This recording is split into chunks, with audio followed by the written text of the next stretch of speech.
Channel Petra botanist. तो आज ही की क्लास मैंने पहले ली थी जिसमें हमने एक्सक्रीशन के ओवरव्यू के बारे में पढ़ा था। And in this slide I am just telling you the excretory system, how excretion done. तो एक्सक्रीशन की हमने डेफिनेशन ऑलरेडी देख ली थी कि एक्सक्रीशन होता क्या है, प्लांट्स में किस तरह का एक्सक्रीशन होता है और क्या पार्ट्स होते हैं। तो जितने भी सेकेंडरी प्रोडक्ट्स होते हैं, रेजिन हो गया, गम हो गया, ये all of these are plant excretory products. क्योंकि ये आपके यूजफुल नहीं है, दे आर हेल्पिंग जस्ट मतलब ये क्या है, they are an metabolic waste for plants, that's why they have to be excreted out from the plants. Transpiration, अब वाटर भी जैसे मैंने आपको पहले भी बताया था कि CO2, वाटर और nitrogenous waste, all of these three things in human being और in animals are an excretory product. Similarly like क्या होता है, आपके प्लांट्स में भी एक्सक्रीशन इसी तरह का होता है। वाटर भी वेस्ट मटेरियल है एक तरह से इसके प्लांट्स के लिए। क्यों? एक्सेस अमाउंट में। देखो, कुछ भी चीज अगर एक्सेस अमाउंट में प्रेजेंट होगी तो that act as an waste. ठीक है, तो ट्रांसपिरेशन क्या है? वो ट्रांसपिरेशन जैसे फिनोमेना थ्रू विच प्लांट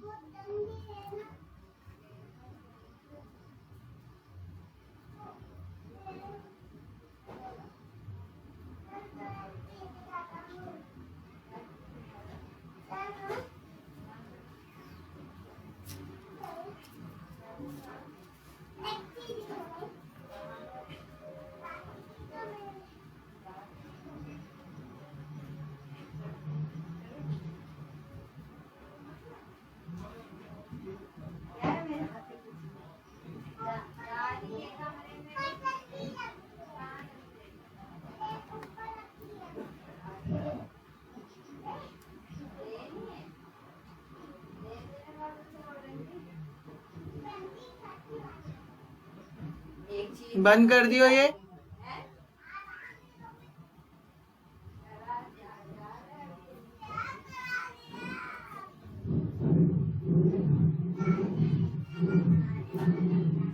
तो ट्रांसपिरेशन क्या है? ट्रांसपिरेशन एक ऐसा फिनोमेना है जिसके जरिए प्लांट गैसेस को और वाटर को एक्सक्रीट आउट करेगा with the help of through the stomata.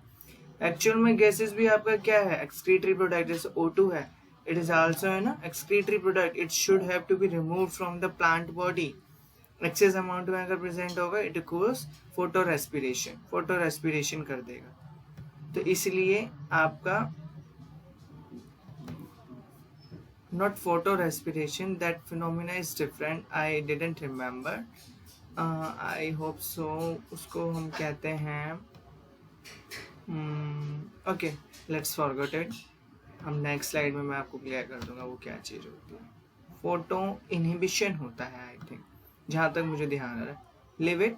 तो हम यहाँ चल रहे हैं कि ट्रांसपिरेशन में जब जो गैसेस, वेस्ट और जो वाटर है, ये एक्सक्रीटेड आउट होते हैं in from the plant body stomata की हेल्प से, लेंटिसेल्स की हेल्प से, और आउटर सरफेस ऑफ स्टेम के आउटर सरफेस से, फ्रूट के सरफेस से, लीव्स के सरफेस से भी। तो एक्चुअल में स्टोमाटा आपने देखा होगा कि लीव्स पे प्रेजेंट होते हैं, लेंटिसेल्स आपके स्टेम्स में प्रेजेंट होती हैं। तो ठीक है, तो ऐसे इस तरीके से ये ट्रांसपिरेशन करता है, यानी एक्सक्रीशन करता है गैसेस प्रोडक्ट्स का और वाटर का। अब ट्रांसपिरेशन आपने जनरली देखा होगा, इट कैन नॉट ओकर ड्यूरिंग नाइट। क्यों? क्योंकि नाइट में आपके स्टोमाटा ओपन अप नहीं होते, ये हमेशा डे में ही ओपन होते हैं। लेकिन एक्सेप्शन जहाँ पे मतलब बायोलॉजी में एक्सेप्शन ना हो, ऐसा हो नहीं सकता। तो जीरोफिटिक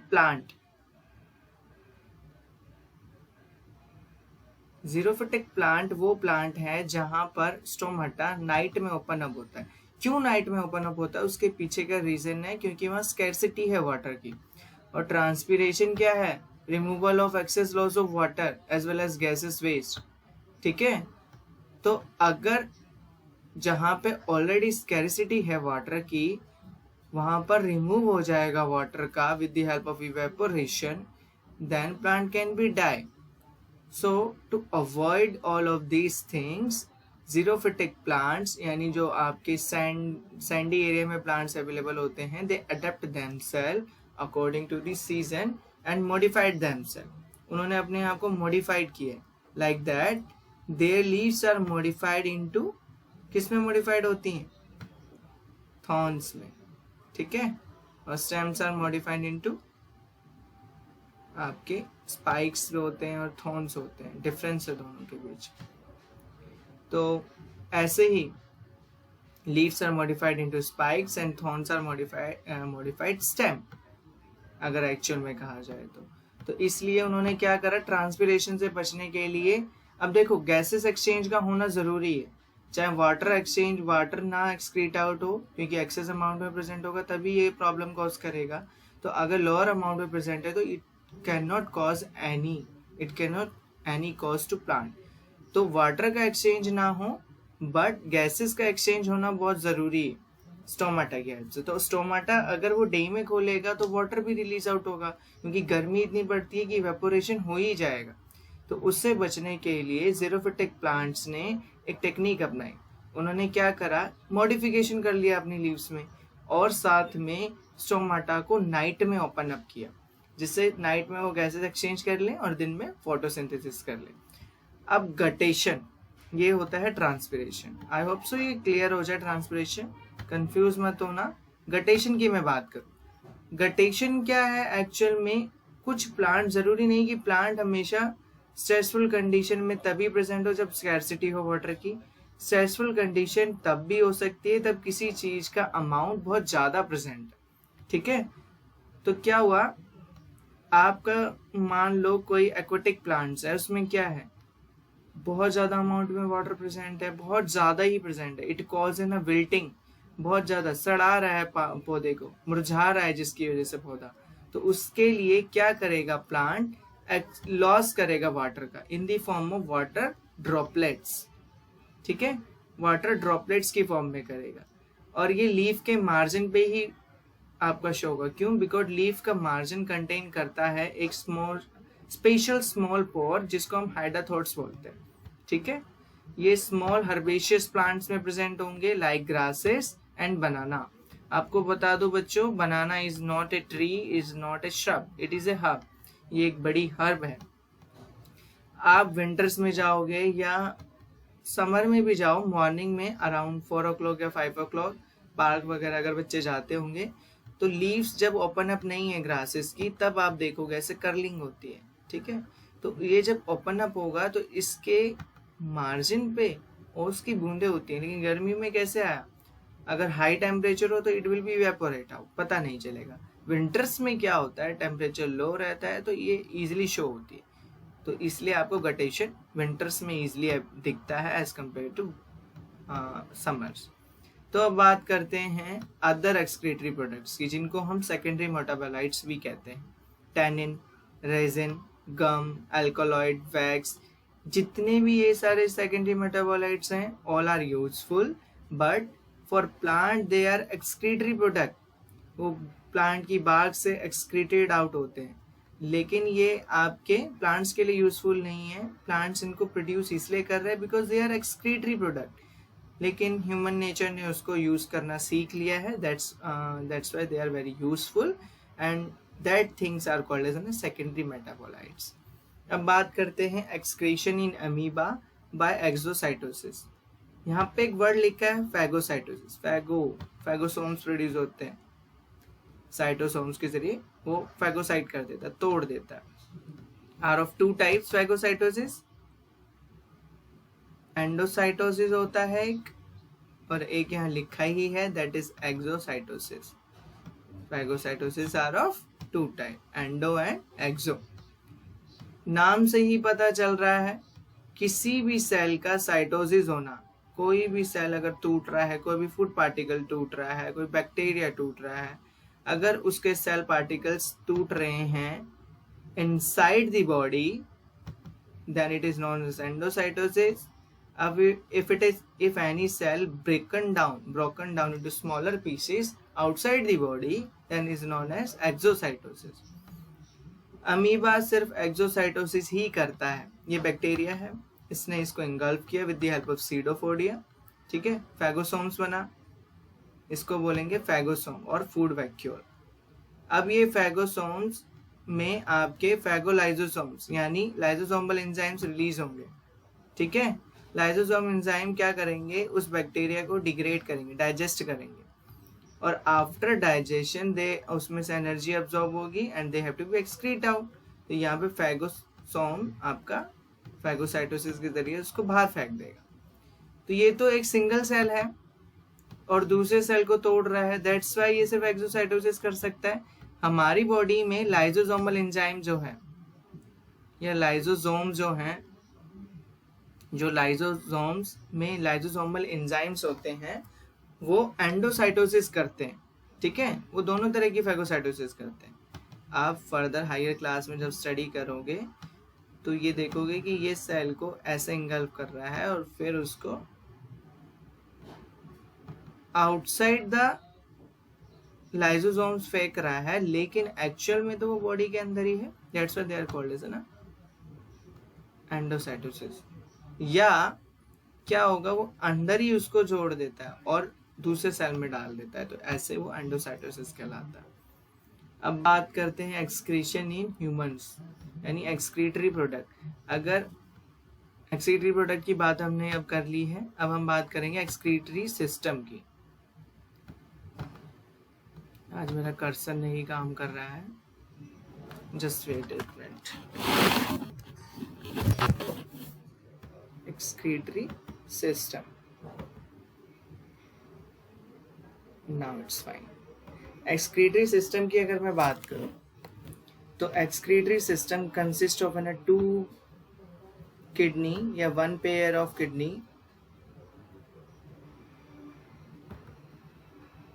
ये पी लग रहा है बट दैट इज के, ठीक है। 2 किडनी या 1 pair of kidney, 1 pair of ureter, left ureter, right ureter, 1 urethra, 1 urinary bladder, ठीक है। तो ये नॉर्मल एक्सक्रीटरी सिस्टम कंसिस्ट करता है। वैसे तो ये सारी चीज़ें कंसिस्ट करता है, but according to 10th class सिर्फ इतना ही है। किडनी पे आप फोकस करो, यूरेटर पे फोकस करो, यूरिनरी ब्लैडर और यूरेथ्रा। वैसे मेरे हिसाब से अगर आप और चीज़ों पे भी ध्यान दोगे, जैसे हमारा राइट में रेनल वीन है, लेफ्ट रेनल आर्टरी है, लेफ्ट रेनल वीन है, तो इन चीज़ों पे मत जाओ, ठीक है, इजी तरीके से कर लो। या आप ओटा के बारे में लिख सकते हो, तो लेबलिंग जितना ज़्यादा रहता है उतना अच्छा रहता है, and this is in your syllabus. तो किडनी में क्या होती है, किडनी में एक स्ट्रक्चर होता है जिसको हम नेफ्रॉन कहते हैं। तो किडनी पूरी तरीके से वर्क नहीं करती है, किडनी सिर्फ हमारी दोनों किडनियों में से सिर्फ एक ही किडनी का 70% या अप्रोक्सी 30% ही का फंक्शन करता है, 30% ही फंक्शन करती है। अब बात आती है किडनी में ऐसा क्या प्रेजेंट होता है। किडनी में ना एक फिल्ट्रेशन यूनिट होती है जिसका हम बोलते हैं नेफ्रॉन, जो एक्चुअल में यूरिन को फिल्टर आउट करती है। तो यूरिन को फिल्टर आउट करने का मतलब क्या है, ब्लड को फिल्टर आउट करती है। तो नेफ्रॉन क्या है, structural and functional unit of kidney. Kidney को स्ट्रक्चर के साथ साथ उसका फंक्शन भी करती है। तो किडनी एक्चुअल में यूरिन नहीं प्रोड्यूस कर रही है, वो ब्लड को जस्ट फिल्टर आउट कर रही है, और ब्लड को फिल्टर आउट करने पे जो एक्सक्रीटरी प्रोडक्ट बन रहे हैं वो एक्सक्रीटरी प्रोडक्ट हमारी बॉडी से रिमूव होने होते हैं। तो किडनी को हम बोल देते हैं कि it is making an urine, ठीक है, बट एक्चुअल में वो ब्लड को फिल्टर कर रही है। यूरिन फॉर्मेशन इज मतलब एक तरह से ऐसा नहीं बोलेंगे कि यूरिन फॉर्मेशन नहीं हो रहा, यूरिन फॉर्मेशन के बिना वो एक्सक्रीट आउट नहीं होगा, लेकिन ब्लड को वो सबसे अहम बात होती है कि ब्लड का फिल्टरेशन करना। क्योंकि क्या होता है, डायबिटिक पेशेंट्स को यूरिन बन रहा है, ठीक है, यूरिन फॉर्म्ड हो रहा है, लेकिन उसकी बॉडी से मेटाबॉलिक वेस्ट नहीं निकल रहा है। तो उस केसेस में मैं यही कहना चाहूँगा कि किडनी आपका ब्लड फिल्टरेशन नहीं करती है एक्चुअल में, not formation of an urine. Urine formation के पीछे बहुत से रीजन होते हैं। नेफ्रॉन, आपके मिलियंस ऑफ नेफ्रॉन प्रेजेंट होते हैं किडनी में, ठीक है, एक पिरामिड की तरह होते हैं जिसको रेनल पिरामिड बोलते हैं। It is in a bean shape like structure. यहाँ पे आपका पिरामिड की तरह होता है, ऐसे रेनल पिरामिड बोलते हैं। इसी रेनल पिरामिड में आपका nephron which is known as structure function unit of kidney present होता है, जिससे आपके आर्टरीज और वेन्स निकल रहे होते हैं, ठीक है। तो अब हम एक नेफ्रॉन को लार्ज व्यू में देख लेते हैं। देखो, जो नेफ्रॉन कॉर्टिकल रीजन में प्रेजेंट है वो कॉर्टिकल नेफ्रॉन कहलाता है, जो मेडुला रीजन में वो मेडुलरी नेफ्रॉन कहलाता है। दो तरह के नेफ्रॉन्स प्रेजेंट होते हैं। तो नेफ्रॉन का एक बार स्ट्रक्चर देख लेते हैं, what is it consist. Nephron में हमें जो पढ़ने वाले हैं वो हमें ये पढ़ने वाले हैं कि मेन चीज़ें क्या हैं। तो नेफ्रॉन की जो मेन चीज़ें हैं वो मैं आपको एक बार यहाँ पे असाइन करा देता हूँ। एफरेंट आर्ट्रियोल जो ब्लड को लेकर आती है, कैसा ब्लड लेकर आएगी, इट टेकन आउट सा मेटाबॉलिक वेस्ट वाला ब्लड लेकर आएगी। उसके बाद ये ब्लड को किस में दे देगी, एक cup shape like structure which is called as an Bowman capsule. Clear है, ये बोमन कैप्सूल बोमन साइंटिस्ट के नाम पे पढ़ा था। It is in a funnel shape like structure. यहाँ पर एक फनल होती है, ये यहीं पर फिल्टरेशन होता है, ठीक है। इसमें ग्लोमेरुलस प्रेजेंट है जो एक फिल्टरेशन का काम करता है इन बोमन कैप्सूल। तो बोमन कैप्सूल क्या होता है एक्चुअल में, it is in a blind capsule. Blind capsule कहने का मतलब ये सिर्फ एक ही तरफ से ओपन अप है, दूसरी तरफ से नहीं। तो इसमें जब ब्लड आता है तो ब्लड के अंदर कोई प्रोटीन, कोई फैट्स अगर प्रेजेंट होगा तो it should not be filter out. क्यों? क्योंकि इनको पचना बहुत ज़रूरी है, इनको डाइजेस्ट होना बहुत ज़रूरी है, और ये वापस से ब्लड में चले जाएंगे और ये फिर स्मॉल इंटेस्टाइन में जाएंगे और फिर से इनका डाइजेशन चलेगा। लेकिन अगर ये आपके आ गए हैं तो it can not be filter out. तो ग्लोमेरुलस और Bowman capsule together act as an filtering unit.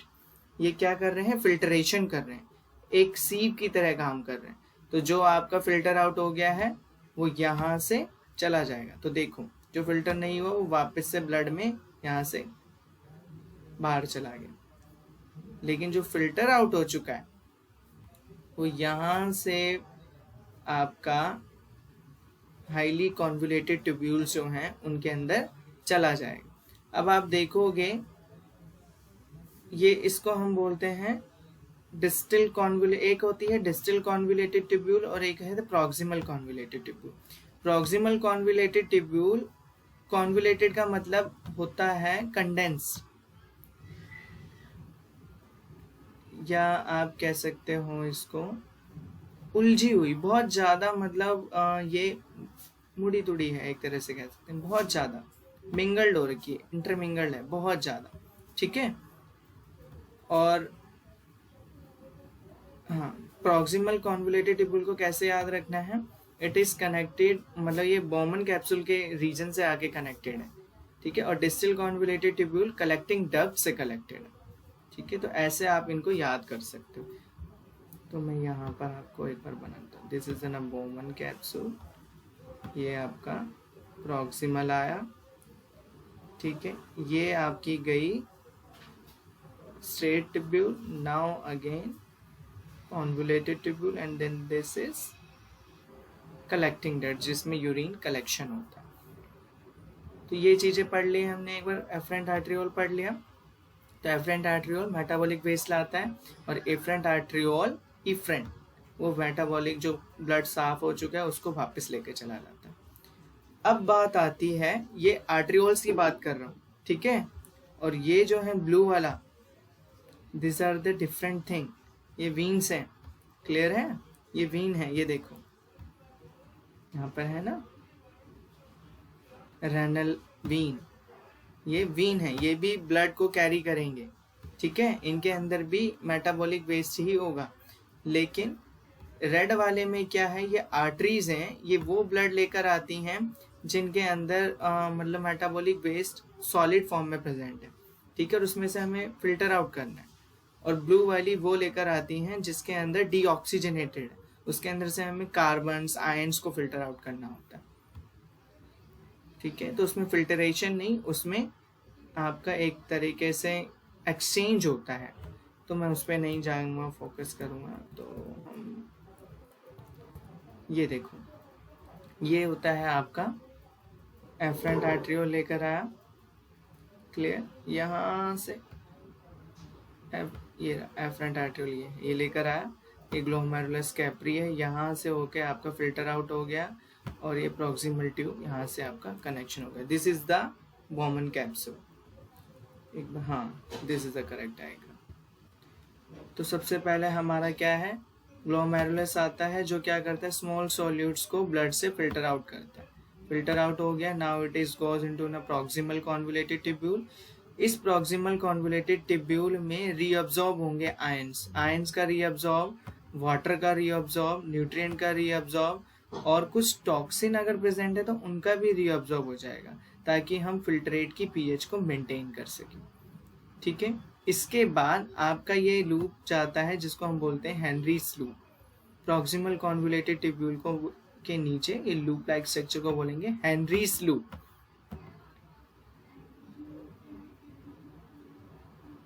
Henrys loop. और एक्सक्रीशन का जो है ना 11th क्लास में बहुत अच्छे से बैटर्स है, तो 10th में इतना नहीं है, जिस हम पेरिफ्री में जाएंगे। मैं हमेशा डीप में थोड़ा सा चला जाता हूँ, हेनरीज लूप बोलते हैं इसको। इसी के साथ में आपकी वीन आ रही है which is run parallel to this, उसको बोलेंगे वासा रेक्टा। ठीक है, वासा रेक्टा। मुझे लगता है ये चीजें पता होनी चाहिए, दैट्स व्हाई आई एम, मतलब मैं बताता रहता हूँ। तो डिसेंडिंग लूप ऑफ हेनली, देखो यहाँ लिखा है ना डिसेंडिंग, तो डिसेंडिंग लूप ऑफ हेनली जो होता है उसके अंदर एक्वापोरिन्स होते हैं। ठीक है, ये क्या करेगा, एक्वापोरिन्स अलाउ करेगा वाटर के पैसेज को फिल्टरेट से इंटरस्टिशियल जो फ्लूइड है उसके अंदर, पानी को उसमें वापस भेज देगा, यानी रीअब्जॉर्प्शन हो जाएगा डिसेंडिंग लूप में वाटर का।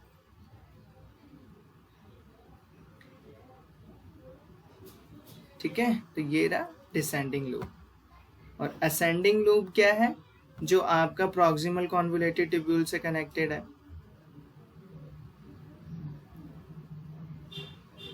आई थिंक ये डायग्राम थोड़ा गलत दे रखा है, just give me 2 minutes. Ascending loop तो आपका प्रॉक्सिमल से नहीं डिस्टल से कनेक्टेड होता है। इट्स ओके, या ये अपोजिट हो गया था ये। तो this is the ascending loop जो डिस्टल से कनेक्टेड होता है, और this is the descending loop जो प्रॉक्सिमल से कनेक्टेड, क्योंकि प्रॉक्सिमल साइड रीजन पे ही आपके एक्वापोरिन्स प्रेजेंट होते हैं और वो अलाउ करते हैं वाटर के रीअब्जॉर्प्शन में। ठीक है, जैसे यहाँ लिखा है ना रीअब्जॉर्प्शन हो रहा है। आफ्टर दैट दिस जो भी रीअब्जॉर्ब हो गया है ये फिल्टरेट कहाँ जाएगा, डिस्टल कॉन्वोल्यूटेड ट्यूब्यूल में जाएगा, which is also called as an ascending loop of Henle. ठीक है, तो इस असेंडिंग लूप में क्या होगा, ये वाटर के लिए पोरस नहीं है, इसमें से वाटर नहीं रिलीज आउट होगा, इसमें से आयंस का अब्जॉर्प्शन होगा, रीअब्जॉर्ब होंगे आयंस, और कोई भी अगर पॉजिटिव आयन अगर रीअब्जॉर्ब हो रहा है तो उसके विपरीत में नेगेटिव या कोई उसके एक्सचेंज होगा आयंस का। तो सोडियम का एक्सचेंज होता है, क्लोरीन का एक्सचेंज होता है इंटरस्टिशियल फ्लूइड से जो वीन्स में रन कर रहा है पैरेलली। ठीक है, उसके बाद आपका डिस्टल ट्यूब्यूल में आ गया। अब डिस्टल ट्यूब्यूल में क्या हुआ, डिस्टल ट्यूब्यूल सिक्रीट करेगा कुछ सब्सटेंस को ताकि वो अब्जॉर्ब कर ले डिफरेंट आयंस को, जिससे ब्लड का पीएच मेंटेन रह सके और इलेक्ट्रोलिसिस यानी इलेक्ट्रोलाइट्स की जो डेफिशिएंसी हो गई है ब्लड में अगर, तो वो क्लियर मतलब ठीक से हो जाए।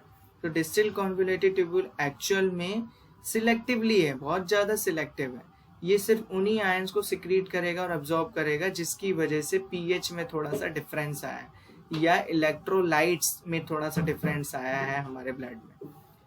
फिर ये आपका डिस्टल कॉन्वोल्यूटेड ट्यूब्यूल से जाकर, अब देखो यहाँ पे टोटली कंसंट्रेशन होता जा रहा है। ठीक है, अब यहाँ पर जो वाटर अमाउंट जो वाटर प्रेजेंट है इसमें सिर्फ मेटाबॉलिक वेस्ट ही है।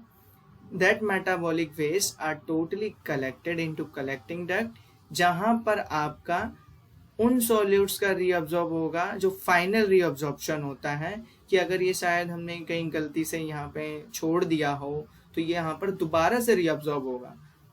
वाटर का भी रीअब्जॉर्ब होगा। अगर बॉडी में वाटर का अमाउंट कम है तो वाटर रीअब्जॉर्ब होगा और साथ में सॉल्यूट भी रीअब्जॉर्ब होगा। तो एक बार यहाँ पर देख लेते हैं। यहाँ पर देखो, ये वाला स्लाइड मैं एक बार आपको दोबारा से रिटर्न में समझा देता हूँ। तो बॉमन कैप्सूल का क्या काम है, ये फ्लूइड को अलाउ करेगा जो स्मॉल मॉलिक्यूल्स होते हैं ग्लूकोज और आयंस लाइक सोडियम, ताकि वो पास ऑन हो सके, और ये प्रोटीन्स और साथ में फैट्स मॉलिक्यूल को अलाउ नहीं करेगा।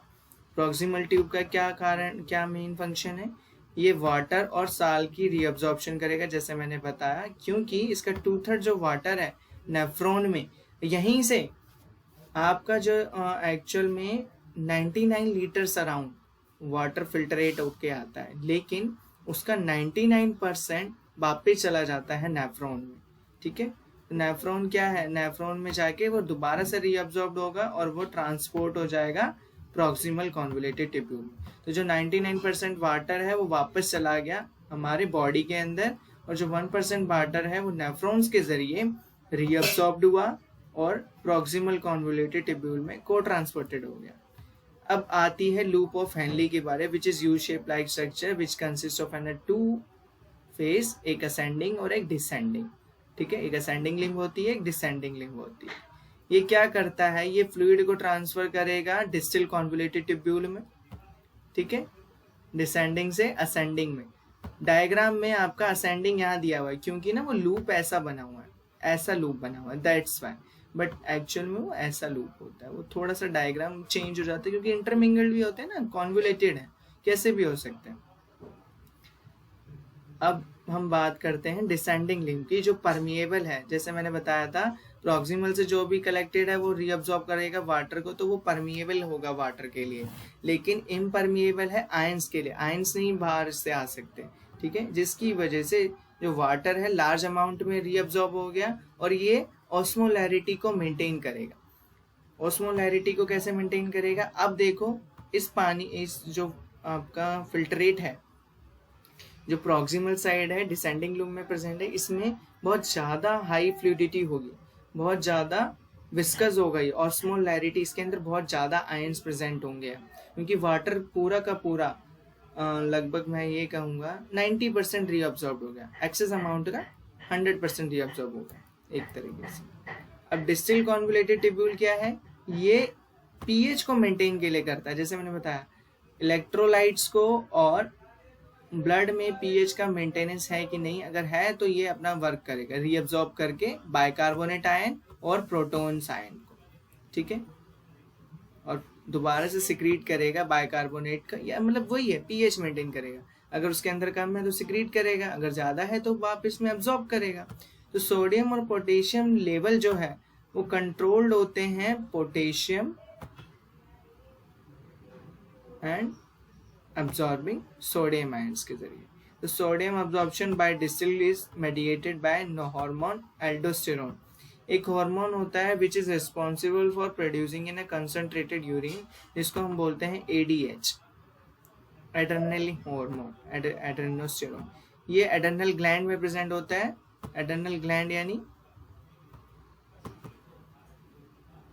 ये किडनी है आपकी बीन शेप, ये यहाँ पे एड्रेनल कॉर्टिकल रीजन प्रेजेंट है, तो यहीं पे आपका एड्रेनल ग्लैंड्स होते हैं, यहीं पर ये हार्मोन रिलीज होता है। तो इसी हार्मोन्स की वजह से हमारा यूरिन कंसंट्रेटेड होता है। कैसे, अगर हमारी बॉडी में वाटर का अमाउंट बहुत ज़्यादा प्रेजेंट, तो ये क्या करेगा, इट कैन नॉट रिलीज, क्योंकि हमारे ऑलरेडी बहुत ज़्यादा प्रेजेंट है, तो नॉर्मल यूरिन फॉर्म होगा, डाइल्यूट यूरिन फॉर्म होगा।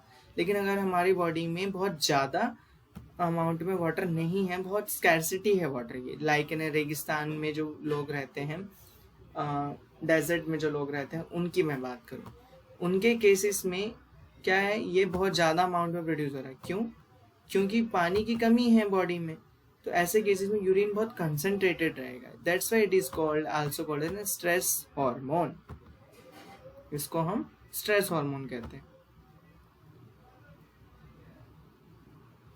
तो ये तभी है जब हमारी स्ट्रेसफुल कंडीशन है।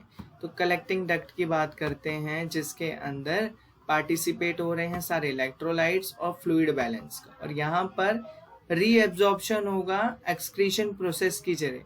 यानी एल्डोस्टेरोन और वैसोप्रेसिन यहाँ पे काम करेंगे, एंटी डायरेटिक हार्मोन। ठीक है, तो काफी कंपोनेंट होते हैं कलेक्टिंग डक्ट सिस्टम में, जिसमें आप क्या जाते हैं कनेक्टिंग ट्यूब्यूल्स, जिसमें डिस्टल और प्रॉक्सिमल है, कॉर्टिकल कलेक्टिंग डक्ट्स और मेडुलरी कलेक्टिंग डक्ट्स।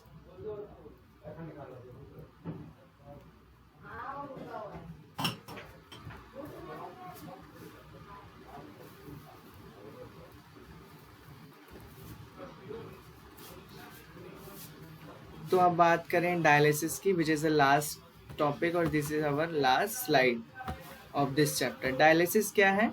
एक आर्टिफिशियल प्रोसेस है जिसके जरिए आपका स्पेशल फ्लूइड या आपका एक स्पेशल फ्लूइड होता है that containing in a mixture of pure water.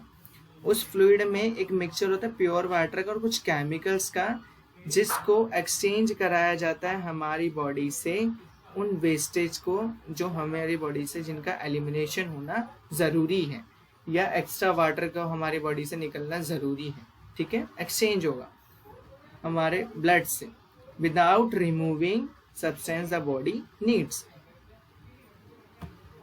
बिना उन चीज़ों को निकाले जिनकी ज़रूरत हमारी बॉडी में है। तो दो तरह की डायलिसिस होती है, हीमोडायलिसिस एंड प्रोटियोनल डायलिसिस। हीमोडायलिसिस में क्या होता है, ब्लड पंप आउट होगा। ठीक है, जैसे जो मेन किडनी का काम है वो आपका हीमोडायलिसिस में होता है। इसमें ब्लड को पंप आउट करेंगे विद द हेल्प ऑफ ना आर्टिफिशियल किडनी मशीन, और वही ब्लड वापस से बॉडी को फिल्टर करके वापस से ट्यूब्स के जरिए मशीन से हेल्प से बॉडी में दे देंगे। प्रोटियोनल डायलिसिस में क्या होता है, हमारी आउन वैली में एक नेचुरल फिल्टर लगा होता है जो हमारे इनर लाइनिंग में ही करता है, हमारी बॉडी के अंदर ही ब्लड को फिल्टर करता है। डायलाइजर क्या है, एक डायलाइजर में ना बहुत ज़्यादा नंबर ऑफ ट्यूब्स प्रेजेंट होती हैं।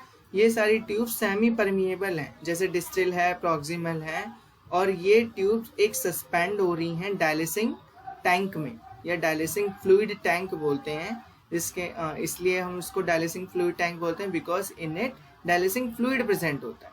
ये फ्लूइड की ऑस्मोटिक प्रेशर हमारे ब्लड से मैच करनी चाहिए। अगर ये मैच नहीं करेगी तो it can not do dialysis. ठीक है, और ना ही नाइट्रोजनस वेस्ट को हमारे बॉडी से रिमूव कर पाएगा। तो सबसे ज़रूरी बात ये होती है डायलिसिस में कि ऑस्मोटिक प्रेशर को मेंटेन करना। जो ऑस्मोटिक प्रेशर हमारे उस टाइम बॉडी में है उतना ही ऑस्मोटिक प्रेशर होना चाहिए। अगर नहीं होगा तो dialysis can not be happen. तो ये आपके एनसीईआरटी के कुछ क्वेश्चंस हैं, तो यू कैन जस्ट गो, मैं एक बार आगे कर देता हूँ ताकि आप इसको स्लाइड को पॉज करके इजीली तरीके से देख सकते हो। ये कुछ एमसीक्यूज हैं, आप सॉल्व कर सकते हो। तो आज के लिए इतना ही काफ़ी रहेगा। I hope so you like my video. Please subscribe my channel and like my videos. तो अगर किसी को कोई डाउट भी होता है, you can comment on my videos also. ठीक है, ओके, थैंक यू सर।